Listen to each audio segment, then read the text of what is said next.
मन मंदिरा गजर भक्तीचा.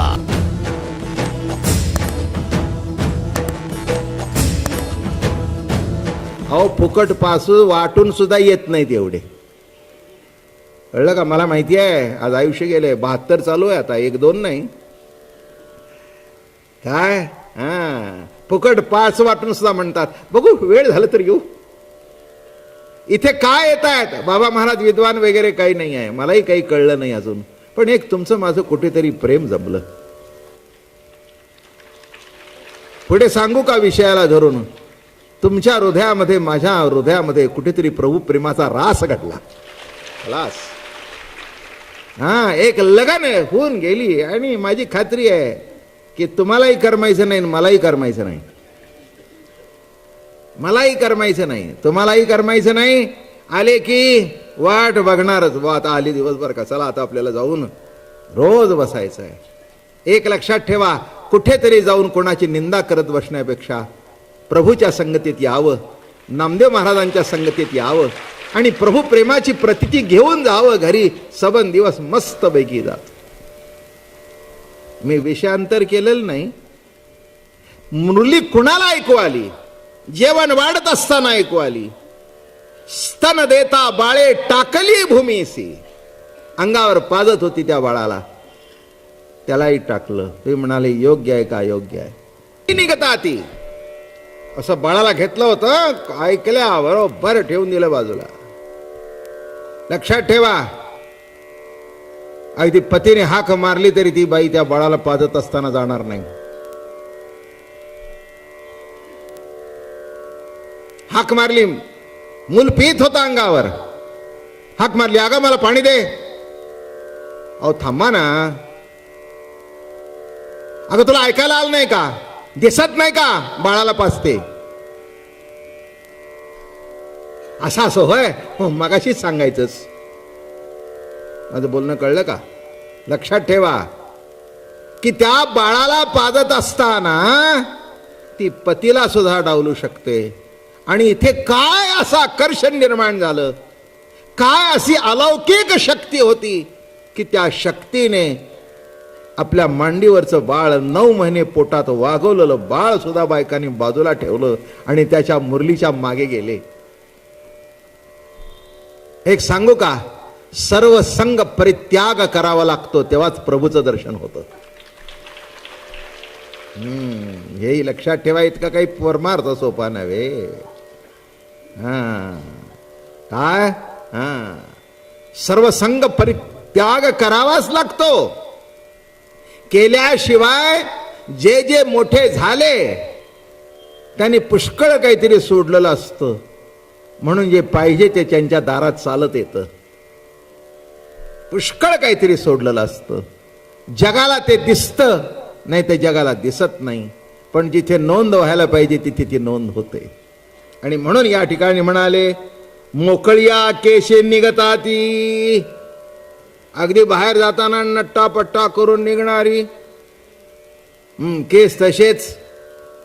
पुष्कळ सांगण्यासारखं आहे. म्हणजे विषय वाढवायचा म्हटलं ना तर बाबा महाराजाला काही वाढवायला पुष्कळ लागेल तेवढं.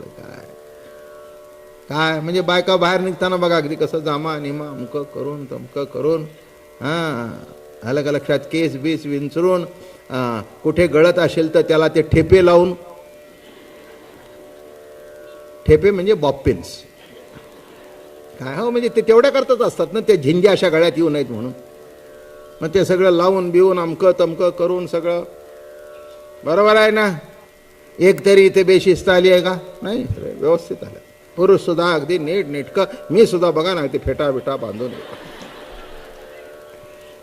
व्यवस्थित फेटा बिटा. उद्या फेटा न काढता केस बीस असे उभे राहिलेले.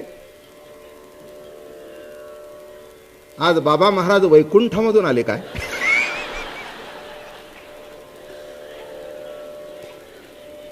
नाही म्हणजे टाइम चुकू नये म्हणून डायरेक्ट इथे आले का? तसं काही नाही. काय बोललं कळलं का? की कपडे बिपडे सगळं कसं लागतं व्यवस्थित. बरोबर आहे. एक तुमच्या समोर माझी एक प्रतिमा आहे. कालच मी कीर्तनाला येताना फेटा बांधून आलो नाही. आमच्या तुमच्यातच कोणतरी म्हणाला, तुम्ही फ्रंट सीटला बसला होता, आम्ही काही ओळखलं नाही तुम्हाला. म्हणून किमान तुम्ही मला ओळखावं म्हणून तरी मी फेटा घालतो. हे त्या फेट्याचं वर्म. कशा करता सांगितलं की हे नीटनेटकं तसं केस पिंजरलेले नामा म्हणे आईशा गेल्या देवापाशी आनंद मानसीन समाये.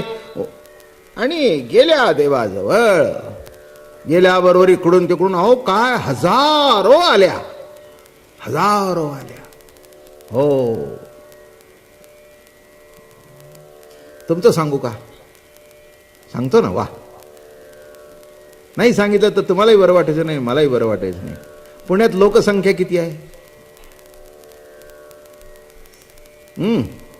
प्रत्येक पेपरमध्ये जाहिरात आली, किती जणांनी वाचली, आणि त्याच्यातले हे हॉल भरला हे मान्य आहे, खाली भरलं हे मान्य आहे.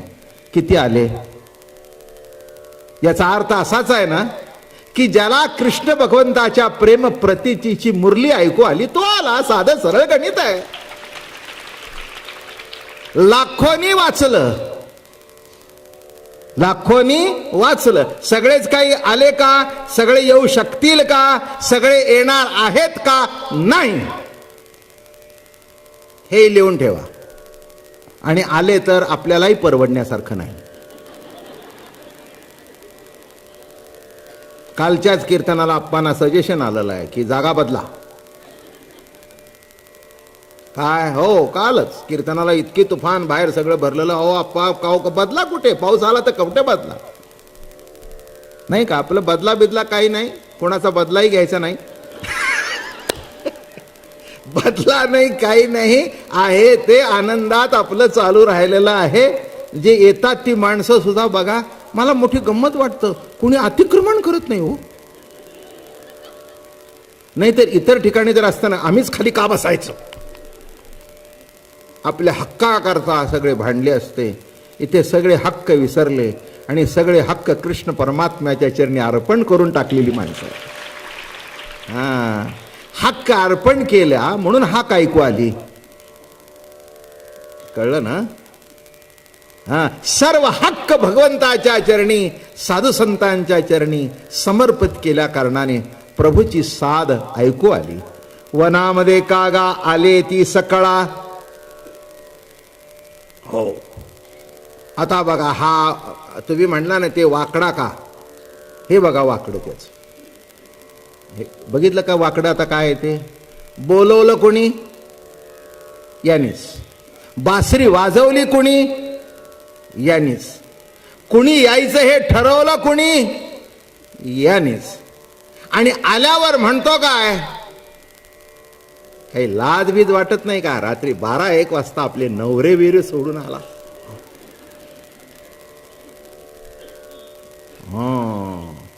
तुम्हाला पुढचं सांगतो, याचं 3 वाकडं नाही, याची खोपडी सुद्धा वाकडी आहे.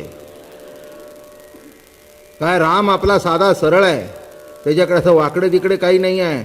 पण ते राम अवतारातलं सरळ इतकं त्याच्या डोक्यात गेलं की पुढच्या जन्मी बघतो म्हणले वाकडाच उभा राहतो. आता मला सांगा, बोलवायचं आणि हाक मारला म्हणायचं, तुम्हाला कोणी बोलवलं होतं? काही आहे का? नाही काही. बरं, अधिकार संपन्न माणूस असल्यानंतर बोलता येत नाही. काही काही टायमाला साहेब अशी बेल दाबतो, ट्रिंग. साहेब लोकांच्या टेबलावर तरी ठेवलेली असते पूर्वीची, आता ती टेबलाची केली. आता ती जवळच अशी असे टिंग नुसतं त्यांनी टिंग करायचं, मग ते दाखवत होतं. हा फायलीच असतो, त्याला लक्षातही येत नाही ते हात लागलेला. साहेब आपण बोलवलं नाही, आपण बेल वाजली. वाजेल कशी? मी वाजवली नाही तर. बरोबर. तो काय म्हणतो, हे साहेब तुमचा चुकून हात लागला. नाही, चुकून लागला तरी नोकरी करायची तिथपर्यंत म्हणायलाच पाहिजे, साहेब लागला ते बरोबरच लागला. बरोबर आहे ना? ही काही काळ अधिकारावर असलेल्या व्यक्तीच्या पुढे जर माणसं नतमस्तक होतात तर हा जगनियंता परमात्मा आहे. त्याच्या पुढे का वाकणार नाहीत कोणी? कोणाची हिंमत आहे? हो. आणि तो वाटेल ते बोलू शकतो बरं का. बरं, दुसरा असा आहे, ऑफिसच्या साहेबांनी त्रास दिला तर तुम्ही त्याच्यावर अर्ज तरी करू शकता की बाय आमचं मानसिक छळ. हे तुम्ही त्या साहेबाच्या विरुद्ध वर अर्ज करू शकता. एखादा 2 आमदार ओळखीचे असतील तर विधानसभेमध्ये सुद्धा प्रश्न विचारू शकता. आता इथे प्रेसिडेंट हाच, पंतप्रधान हाच, देव हाच, कलगीतुऱ्याचं भांडण लावणारा हाच, जे काही कोणी आहे ते करणारा हा एकमेव असल्या कारणाने अर्ज कुणाजवळ करणार? बर काय सांगणार नवऱ्याला जाऊन की याने वाजवलं ना आम्ही आलो? अवघड आहे. हे बघा, त्या देवाने पेच असा टाकला की एक आयुष्यात सांगतो तुम्हाला, जीवनामध्ये काही काही असे उलटे पेच येतात की तो कुणाजीने सोडवत नाहीत. शेवटी तो सोडला तरच सुटतो. बरोबर आहे ना? की तुम्हाला हे माहिती आहे ना ती गाठ बांधलेली, पतीची दाढी माझी वेणी, गाठबाई गेला देवनी. पतीची दाढी माझी वेणी, गाठबाई गेला देवनी.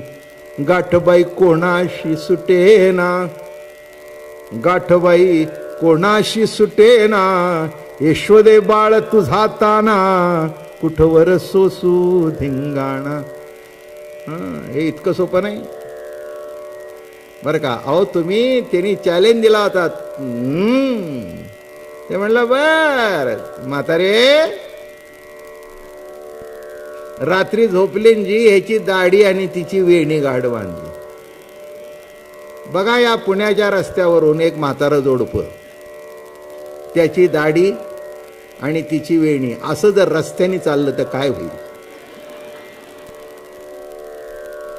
तुम्ही यंदा गणपतीच्या मिरवणुकीमध्ये हा फ्लोट ठेवून द्या.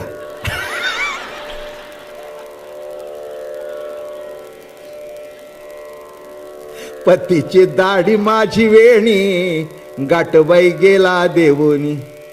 विचार करा, घरापासून तिथपर्यंत चालत सगळी पोरं होय होय होय होय. अहो तुम्हाला माहित नाही ती जेव्हा गाठ मारलेली, आता बरं चला एक थोडंसं सांगतो. अहो ते काय, ती अशी गाठ बांधली होती आणि ती वेणी बांधली होती. आता असं झाल्यानंतर हिसका लागला त्या म्हाताऱ्याच्या दाढीला. काय ग म्हणला, अक्कल नाही का तुला? दाढी ओढतेच माझी. ते म्हणले तुम्हालाही कळत नाही का, आता वय झालं तरी माझी वेळी ओढताय. फार मजा आहे त्या कथामध्ये. हीच कृष्णचरित्र मोठं गमतीचं आहे. ह्याला इसका त्याला इसका आणि काही कळे ना. अगं म्हणलंय कसं काय एवढं कसं काय गुंत म्हणली. शेवटी घेऊन बघितलं तर सगळं अडकलेलं. मग आता काय करावं म्हणले, मग असं कर, कात्री बित्री एका कापून काढ. आता एक लक्षात ठेवा, ज्या जोड्या जमलेल्या असतात त्याच्या मनात येईल तेव्हाच त्या कापल्या जातात. एरवी कोणाच्या बापाला कापल्या जाणार नाही. ते लिहून ठेवा तुम्ही. अशा काय साधं सुद्धा आहे का? सुनाना बोलव. आता विचार करा, आपल्या घरात जर असा प्रसंग घडला, 70, 75, 80तलं जोडपं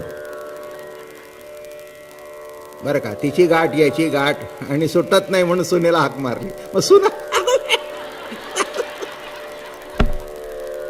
सासूबाई काय, अहो मी तुम्हाला सांगू, तुमच्या शब्दाचा सांगू का, इज्जत का फालुदा. आधुनिक मराठी काय वाटोळ या इज्जत. मग आता जास्ती वाढून सांगत नाही, तर अजून सहज 15-20 मिनिटं काढीन मी. त्याला काय अवघड आहे? काय रेखा तयार असते, फक्त माझ्याकडे काम रंग भरायचं असतं. काय, आणि जेव्हा मिरवणूक गेली तिथे मुद्दा सांगतो, सुटे ना, सगळे हसतायत. आणि मग नंदाच्या तिथे गेले बरं का.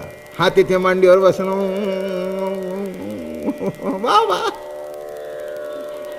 नंद विचारतात अहो हे कसं घडलं? बाबा हसतोय. आणि मग शेवटी त्या म्हाताऱ्याने हात जोडला, कृष्णा अरे काय रे, म्हणली होतीस ना माझ्या घरी ये. मग आता अशी गाठ मारून दिली की जन्मभर मला विसरणार नाहीस.